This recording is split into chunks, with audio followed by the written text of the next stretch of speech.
Hey guys, welcome to our Her Hope Arises channel.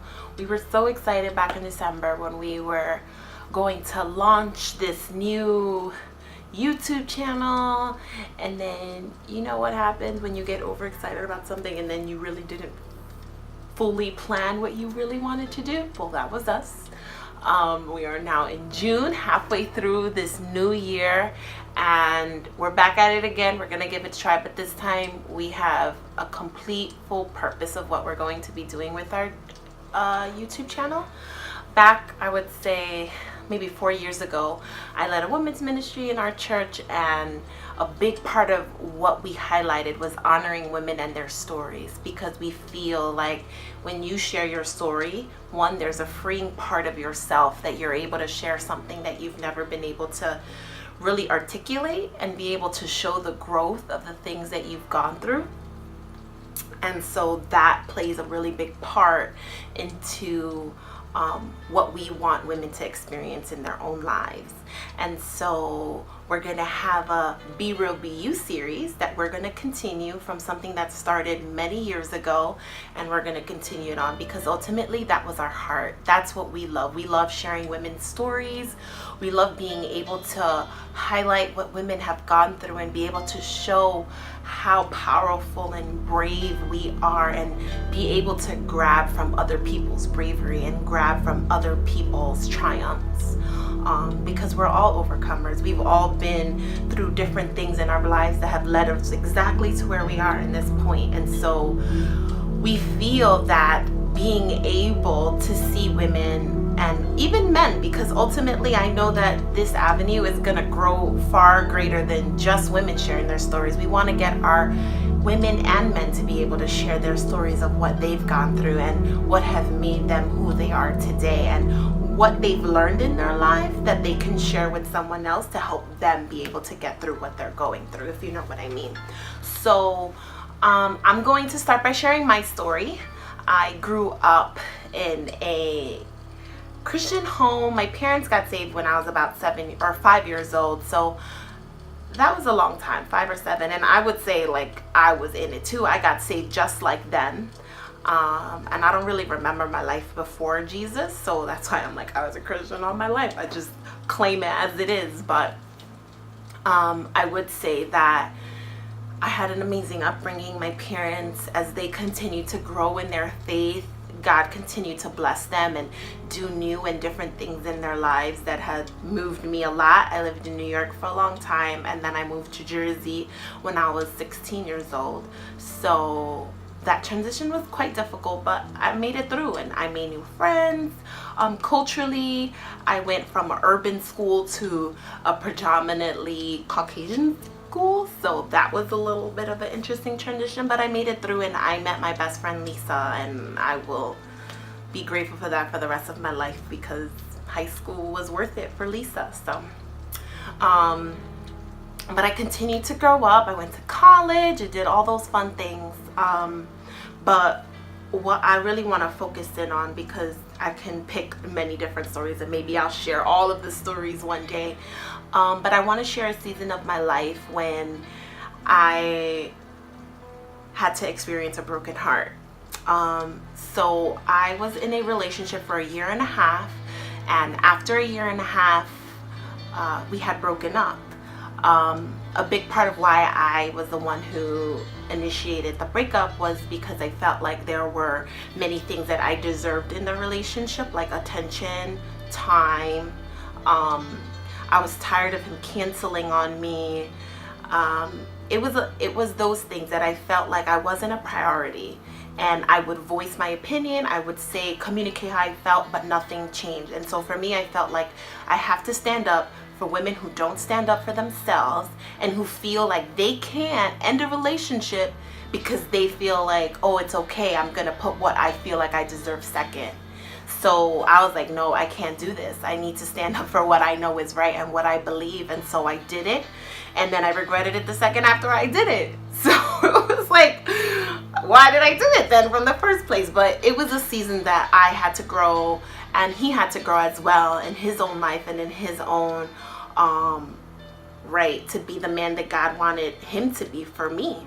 And so during that breakup, I sought God like I never sought him before.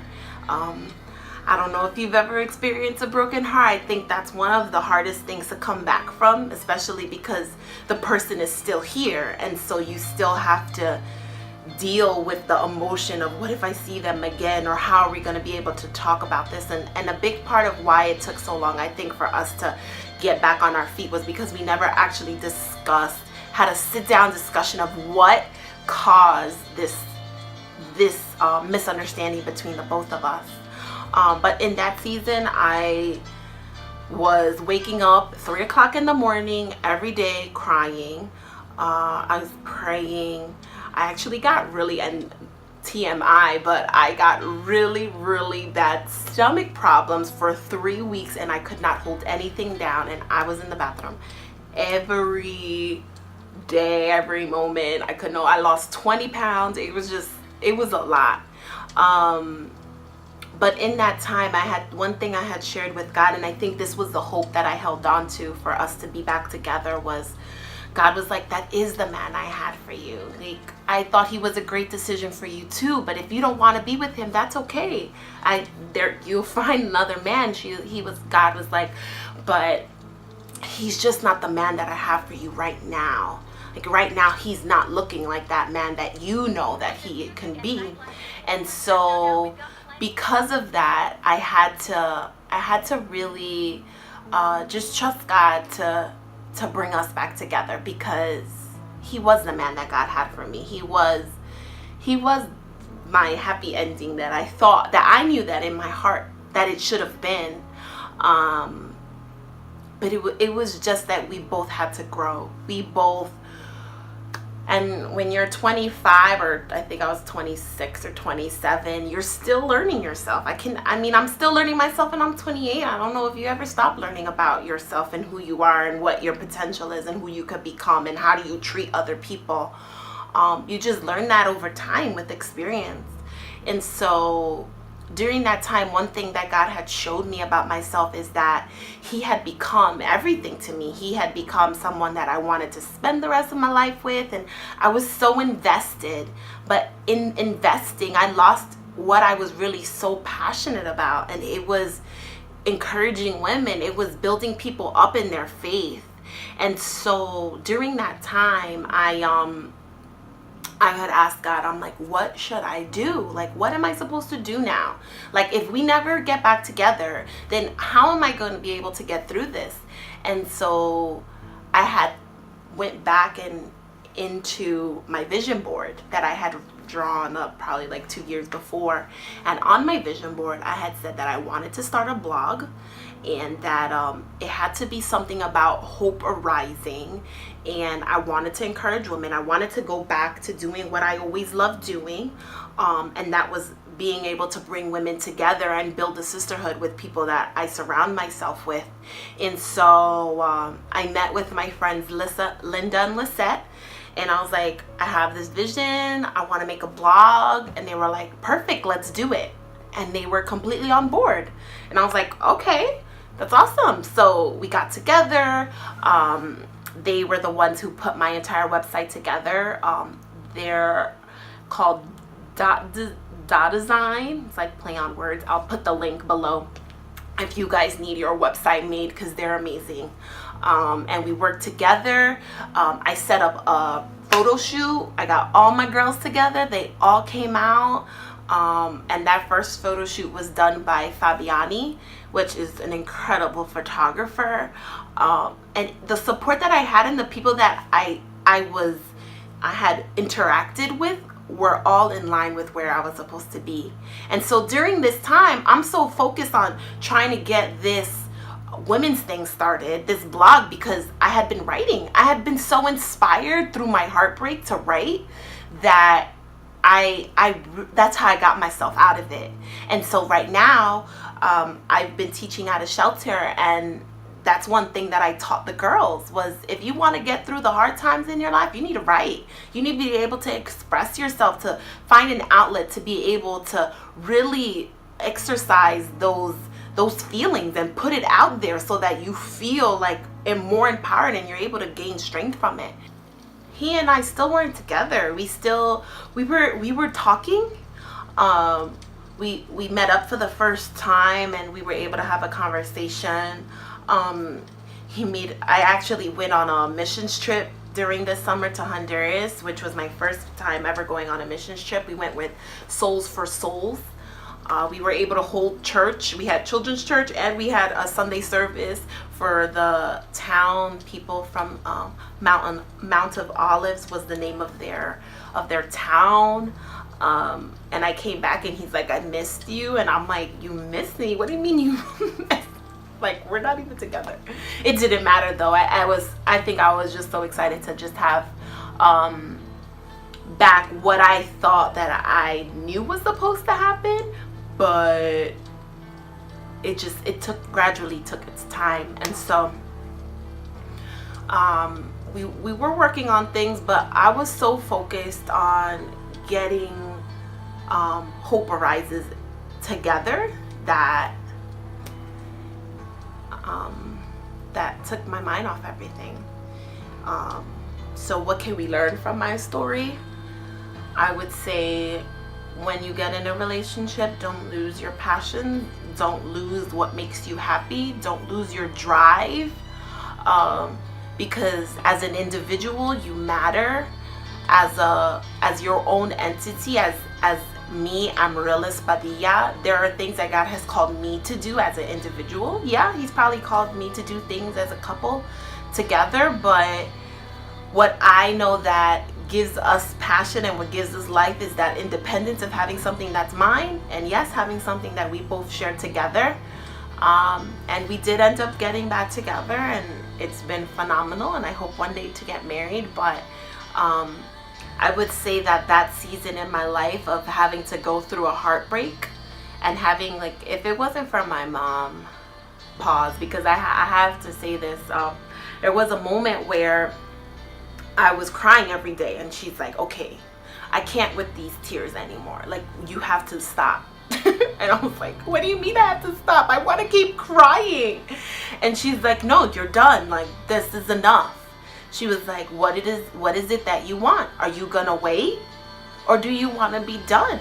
I'm gonna stand by you whatever decision you make. If you're gonna wait and you want to still be with him, then we're gonna keep praying together. But if you're done, then we're all done. And I was like, no, I don't want to give up. And she's like, then I'm not giving up either. And I think having her support in that season of understanding where I was coming from, and also I talked to about 5 of my moms really close. Like, I'm all about mentorship and having older women who are more experienced and seasoned in the things of God be able to pour into you. And literally 5 of, like, my mom's closest friends all had conversations with me and shared with me their relationship stories that inspired me to just hold on to faith, hold on to what God says, you know? Like, if he was a loser, then I would have been like, all right, let it go. But I knew he wasn't a loser. I knew that he had so much potential of the man that God wanted him to be, that I didn't want anyone else to be a part of that. I wanted it to be me, you know? So that was really important to me during that season. But getting back to Her Hope Arises,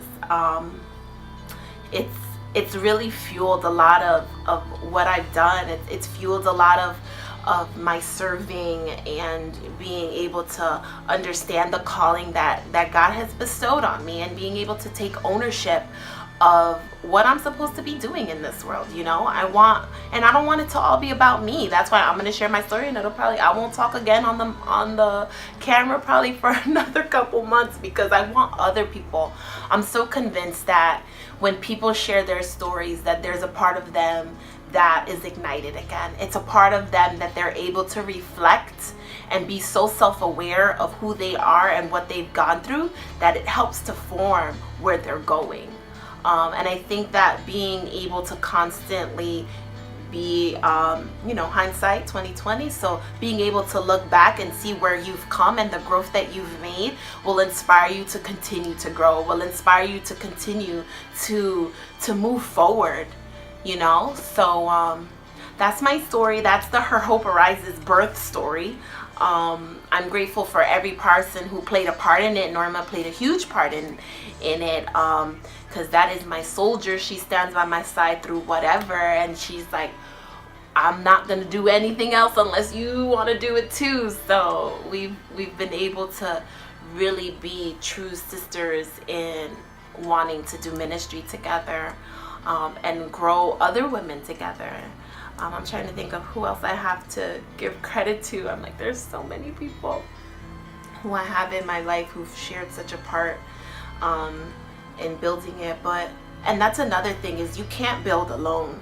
There's no way you're going to be able to grow a business or a movement if you don't have other people joining in on the vision as well. So I would say truly, and this morning I went for a walk, and that's what God said: continue to surround yourself with people that are going to make you better, people that are going to help you grow, people that are going to be bringing the positive vibes that you need in your life so that you can be able to flourish, because we're all gonna make it. And I know that there's greatness in everybody, and so as we continue to grow and move forward, God's gonna really do something great. So I want to encourage you guys, from my story and what the journey that I've taken, this is really only the beginning of what we want to do. We want to turn Her Hope Arises into a business. I mean, we're gonna go crazy, and we're just gonna throw it all in, because at this point, what do we have to lose, right?